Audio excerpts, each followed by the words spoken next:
जिस जगह आज हमारा सौरमंडल है वहाँ विभिन्न प्रकार की गैस और धूल के बादल हुआ करते थे। वैज्ञानिकों के मुताबिक इन धूल के बादलों से दूर एक तारा हुआ करता था। वक्त के साथ साथ उस तारे की ऊर्जा कम होने लगी, जिसके कारण उसके अंदर एक विशाल विस्फोट हुआ। विस्फोट की वजह से अंतरिक्ष की ये धूल एक दूसरे से दबने लगी। इस दौरान बादलों में स्थित धूल के कण दबाव और गर्मी के कारण बड़े उल्कापिंड और पत्थरों में परिवर्तित हो चुके थे और इसी दबाव की वजह से इन बादलों में स्थित रेडियो एक्टिव पदार्थ ने ग्रेविटी का निर्माण किया। इस ग्रेविटी के कारण बीच में हाइड्रोजन और हीलियम इकट्ठा होने लगे। बीच के इस भयंकर दबाव के कारण एक विशाल विस्फोट हुआ और इसी विस्फोट के कारण हमारे सूरज का जन्म हुआ। अंतरिक्ष में फैले एस्ट्रॉयड यानी क्षुद्र ग्रहों में भारी वजन की वजह से सूरज के करीब आकर सूरज की परिक्रमा करने लगे। धीरे धीरे इन्हीं एस्ट्रॉयड में भारी टकराव हुआ, जिसके फलस्वरूप मरकरी, विनस, अर्थ और मार्स जैसे ग्रहों का निर्माण हुआ। वैज्ञानिकों के मुताबिक उस वक्त पृथ्वी और मार्स यानी मंगल ग्रह के बीच थिया नामक ग्रह सूरज की परिक्रमा किया करता था। पृथ्वी पर ग्रेविटी होने की वजह से सूरज की परिक्रमा करने वाले एस्ट्रॉयड अब पृथ्वी की परिक्रमा करने लगे और धीरे धीरे करोड़ों सालों तक ये पृथ्वी पर गिरते रहे। और ऐसी घटना हमारे पड़ोसी ग्रह थिया पर भी हो रही थी, जिसके कारण थिया पृथ्वी के और करीब आने लगा और आकर पृथ्वी से टकराया। इस भयंकर टकराव की वजह से पृथ्वी के हिस्से कणों के रूप में अंतरिक्ष में फैल गए और एक रिंग्स की तरह पृथ्वी की परिक्रमा करने लगे। इन्हीं परिक्रमा करते हुए कणों में टकराव होने लगा, जिसके कारण हमारे चांद का निर्माण हुआ। उस वक्त पृथ्वी पर सिर्फ एक ही समुद्र हुआ करता था और वो था 1900 डिग्री सेल्सियस के तापमान पर उबलते हुए लावे का। उबल रही थी वो सारी चीजें जिसे आज आप अलग अलग नाम से जानते हैं। वक्त के साथ साथ पृथ्वी धीरे धीरे ठंडी हो रही थी, जिसके कारण पृथ्वी के भारी तत्व जैसे धातु और रेडियो एक्टिव पदार्थ पृथ्वी के केंद्र में जाकर इकट्ठा हो गए और हल्के पदार्थ पृथ्वी की सतह पर आ गए। लाखों सालों तक पृथ्वी पर उल्कापिंडों की बरसात हुई और इन गिरते हुए उल्कापिंडों में जमा था नमक, मिनरल्स और पानी। करोड़ों सालों तक इन उल्कापिंडों की बरसात होती रही और धीरे धीरे पृथ्वी की ऊपरी सतह पानी से ढकने लगी। वैज्ञानिकों के मुताबिक यही वो वक्त था जब दूर गहरे पानी के अंदर निकलते ज्वालामुखियों से पहली बार सूक्ष्म जीवों का निर्माण हुआ। लाखों सालों बाद एक वक्त ऐसा आया जब पृथ्वी की पूरी सतह पानी से ढक चुकी थी। हमारी पृथ्वी के सबसे अंदर का कोर रेडियो एक्टिव पदार्थ से बने होने की वजह से हरदम गर्म होता रहता है, लेकिन जब भी पृथ्वी की ऊपरी जमीन ठंडी हो जाती है तब पृथ्वी के अंदर की गर्मी बाहर नहीं निकल पाती, जिसके कारण ज्वालामुखियों का निर्माण होता है। और उस वक्त कुछ ऐसा ही हुआ। पानी से ढकी हुई पृथ्वी पर हजारों की तादाद में ज्वालामुखी निकलने लगे और आने वाले लाखों सालों तक इन ज्वालामुखियों का निकलना जारी रहा, जिससे पानी के ऊपर जमीन का निर्माण हो रहा था। इस वक्त भी पृथ्वी पर वातावरण न होने की वजह से अंतरिक्ष से उल्कापिंडों की बरसात हो रही थी। आज से लगभग 300 करोड़ साल पहले पृथ्वी पर ऐसा वक्त आया जब पृथ्वी का वातावरण लगभग स्थिर होने लगा था। ज्वालामुखी निकलने धीरे हो गए थे और पृथ्वी का एक दिन 12 घंटे का हुआ करता था। साल बीतते गए और धीरे धीरे ये सूक्ष्म जीव विकसित होते गए और समूह में रहने लगे। आज से लगभग 250 करोड़ साल पहले पहली बार पृथ्वी पर ऐसे जीवों का निर्माण हुआ जो जीने के लिए ये पानी के अंदर के मिनरल्स यानी खनिज पदार्थ और धूप का इस्तेमाल करते थे और मल त्याग के रूप में ऑक्सीजन बाहर निकालते थे। इस वक्त तक पृथ्वी पर ज्यादातर ज्वालामुखी निकलने बंद हो चुके थे और इन माइक्रोबैक्टीरिया की वजह से वातावरण में ऑक्सीजन की मात्रा बढ़ रही थी। वातावरण में ऑक्सीजन बढ़ने की वजह से पृथ्वी का वायुमंडल बनना शुरू हुआ और आने वाले हजारों सालों तक वातावरण में ऑक्सीजन की मात्रा बढ़ती रही, जिसकी वजह से पृथ्वी के ज्यादातर हिस्सों में ये सूक्ष्म जीव फैल गए। हजारों सालों बाद एक वक्त ऐसा आया जब पृथ्वी में ज्यादा ऑक्सीजन बढ़ने के कारण ये सूक्ष्म जीव मरने शुरू हो गए। उस वक्त तक पृथ्वी का वातावरण ठंडा होने के साथ साथ ऑक्सीजन से भी भर चुका था, जिसके कारण जमीन और वातावरण में स्थित आयरन यानी लोहे के मिनरल्स पानी में स्थित ऑक्सीजन से रिएक्ट होने लगे और एक वक्त ऐसा आया जब पृथ्वी की जमीन आज के मार्स के जैसे लाल हो चुकी थी। वक्त बीतने के साथ साथ धरती की टेक्टोनिक प्लेट्स में दरार होने लगी, जिसके कारण पृथ्वी के अंदर का लावा जमीन की तरह कई लाखों सालों तक खुला उबलता रहा। और यही वो कारण था जिसके कारण पृथ्वी के वातावरण में कार्बन डाइऑक्साइड की मात्रा बहुत बढ़ गई और पृथ्वी पर एसिड की वर्षा शुरू हो गई। एसिड रेन की वजह से पृथ्वी का तापमान घटने लगा और तापमान इतना घटा कि पृथ्वी के ऊपर स्थित पानी बर्फ में परिवर्तित होने लगा। पृथ्वी पर पहली बार भयंकर आइस एज आया। इस वक्त पूरी पृथ्वी सफेद बर्फ से ढक चुकी थी। आमतौर पर जब धरती पर सूरज की किरणें गिरती हैं, तब जमीन उन किरणों को सोख लेती है, मगर क्योंकि पूरी पृथ्वी बर्फ से ढक चुकी थी और क्योंकि बर्फ सफेद और चमकीली होती है, जिसके कारण सूरज की किरणें धरती पर गिरने के बाद वापस चली जाती थी।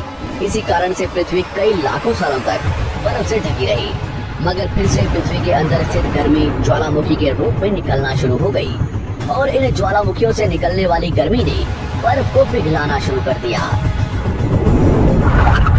इसी बीच पृथ्वी की गहराई में बचे कुछ सूक्ष्म जीव धीरे धीरे बदल रहे थे और अब वो ऑक्सीजन को अपने शरीर को बड़ा और जटिल बनाने के लिए इस्तेमाल करने लगे थे। इस बीच पानी में अलग से भी छोटे समुद्री पौधे निकलने शुरू हो चुके थे। बाहर जैसे जैसे ज्वालामुखी निकल रहे थे, वैसे वैसे वातावरण कार्बन डाइऑक्साइड की वजह से गर्म हो रहा था। वक्त के साथ साथ बर्फ तो पिघलने लगी, मगर धरती पर फिर से एसिड की वर्षा शुरू हो गई, जिसके कारण फिर पृथ्वी ठंडी होने लगी और फिर पृथ्वी की ज्यादातर सतह बर्फ से ढक गई। ऐसा बार बार कई हजारों सालों तक होता रहा और इसी कारण से अब समुद्री जीव धीरे धीरे वातावरण के हिसाब से विकसित हो रहे थे। इस बीच कई सारे जीव और समुद्री जंगल विलुप्त हो गए, मगर जो बच गए वो धीरे धीरे पृथ्वी के बदलते तापमान के हिसाब से ढलते गए और अब हजारों सालों बाद समुद्री पेड़ बर्फ की वजह से पूरी तरह से मरते या सूखते नहीं थे। अब सूक्ष्म जीव समुद्री जीव बन चुके थे। जब फिर से ज्वालामुखियों ने पृथ्वी की बर्फ को पिघलाना शुरू किया, तब ये समुद्री पेड़ जल्दी विकसित होकर फैल गए। धीरे धीरे वातावरण में ऑक्सीजन की मात्रा बढ़ने लगी और पृथ्वी पर होने वाली एसिड की वर्षा कम होने लगी। वातावरण में ऑक्सीजन आने की वजह से पृथ्वी की ओजोन लेयर मोटी होने लगी और आज से लगभग 47 करोड़ साल पहले पृथ्वी की ऊपरी सतह पर पहली बार मोसोस नामक प्लांट उगना शुरू हुआ। वक्त के साथ साथ जमीन पर अलग अलग प्रकार के पौधे और पेड़ उगना शुरू हुए। एक वक्त ऐसा आया जब जमीन के पेड़ों की लंबाई लगभग 80 से 100 फीट जितनी या आज के 5 से 6 मंजिला बिल्डिंग जितनी ऊंची हो चुकी थी। ये वो वक्त था जब समुद्री जानवर समुद्र से बाहर निकल रहे थे और जमीनी जानवरों में परिवर्तित हो रहे थे। धरती की ज्यादातर जमीन एक जगह इकट्ठी हो चुकी थी, जिसे आज हम पैंजिया महाद्वीप के नाम से जानते हैं। पृथ्वी का वातावरण और तापमान लगभग स्थिर हो चुका था और अब करीब 21 से 23 घंटे का दिन हुआ करता था। अब समुद्री जीव पानी से बाहर रहने लगे थे और वातावरण के हिसाब से उनके शरीर का रंग रूप बदल रहा था। धीरे धीरे ये जमीनी जानवर डायनासोर्स में परिवर्तित हो गए। जिन डायनासोर्स ने पेड़ पौधे खाने शुरू कर दिए, उनका शरीर लंबा और विशाल रूप से विकसित होने लगा। कुछ डायनासोर्स शिकार किया करते थे, जिसके कारण वे छोटे और तेज होते चले गए।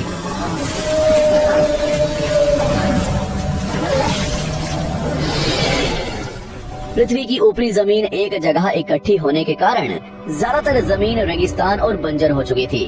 ज्यादातर जंगल समुद्र के करीब हुआ करते थे, जिसमें डायनासोर्स रहा करते थे। आज से लगभग 20 करोड़ साल पहले पैंजिया महाद्वीप टूटना शुरू हो गया। पैंजिया के विभाजित होने की वजह से पृथ्वी की ज्यादातर ऊपरी जमीन पानी के संपर्क में आने लगी, जिसके फलस्वरूप पृथ्वी पर हरियाली बढ़ती गई, जिस वजह से डायनासोर्स और ज्यादा विभिन्न और विशाल होते चले गए।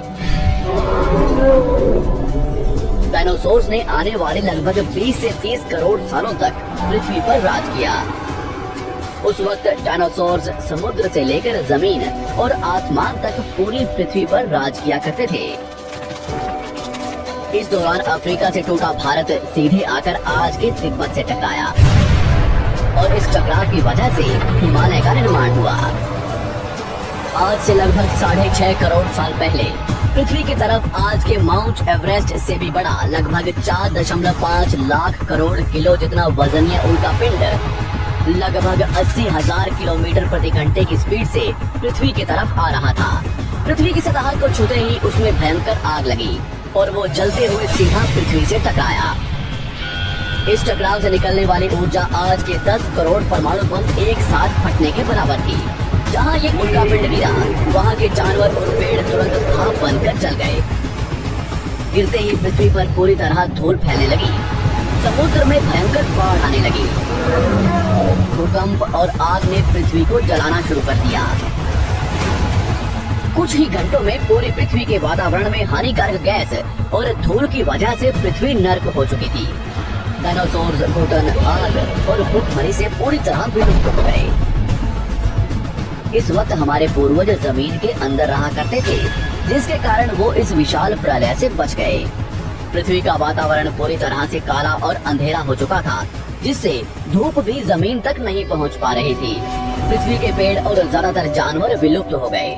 वातावरण में धूल और हानिकारक गैस के कारण पृथ्वी पर फिर से एसिड की वर्षा शुरू हो गई और फिर पृथ्वी ठंडी होकर बर्फ से ढक गई। लेकिन इस बार पृथ्वी की बर्फ लाखों सालों तक नहीं जमी रही और 80 से 90 हजार साल बाद ये बर्फ पिघलनी शुरू हो गई। जैसे ही धरती पर वातावरण फिर से पहले जैसा होने लगा, वैसे ही ये छोटे जीव जमीन से बाहर आना शुरू हो गए। उस वक्त पृथ्वी की बर्फ पिघलनी शुरू ही हुई थी, जिसके कारण अफ्रीका में घने ठंडे जंगल हुआ करते थे और इसी बीच ये जमीनी जीव बंदरों में परिवर्तित हुए। मगर जैसे जैसे पृथ्वी गर्म होने लगी, वैसे वैसे अफ्रीका के ये जंगल सूखने लगे। जंगल की चीजें खाने वाले बंदरों को खाने की कमी होने लगी। खाने की तलाश में इन बंदरों ने अपने पैरों पर चलना शुरू कर दिया, जिससे उन्हें दूसरे जानवरों के शिकार करने में मदद मिलती थी। धीरे धीरे बंदर एप्स यानी वानर में परिवर्तित हुए। खाने की तलाश में ये एप्स पृथ्वी के दूसरे हिस्सों में फैलने लगे और धीरे धीरे उनके शरीर का रंग रूप वहाँ के मौसम के हिसाब से बदलता गया। वक्त के साथ साथ हम आदिवासी बने। हमने हथियारों से लेकर आग का आविष्कार किया। हम धीरे धीरे इंसान के रूप में विकसित हुए। हमने धर्म से लेकर परिवार, भाषा और संस्कृति का निर्माण किया और वक्त के साथ साथ हम विकसित होते चले गए और आज हम इस पृथ्वी की सबसे विकसित प्रजाति बन चुके हैं। पृथ्वी को आज के जैसे बनने में लगभग 450 करोड़ साल का वक्त लगा है और हमें एक छोटे जमीन में रहने वाले जानवर से इंसान बनने में कई लाखों सालों का। मगर हमने इन 100 सालों में जितना पृथ्वी को गंदा और तबाह किया है, उतना आज तक किसी भी प्रजाति ने नहीं किया होगा। हम फिर से धरती को गर्म कर रहे हैं और कार्बन डाइऑक्साइड की मात्रा बढ़ा रहे हैं। वैज्ञानिकों का मानना है कि पृथ्वी पर फिर से विशाल परिवर्तन होने वाला है। भविष्य में पृथ्वी कैसी होगी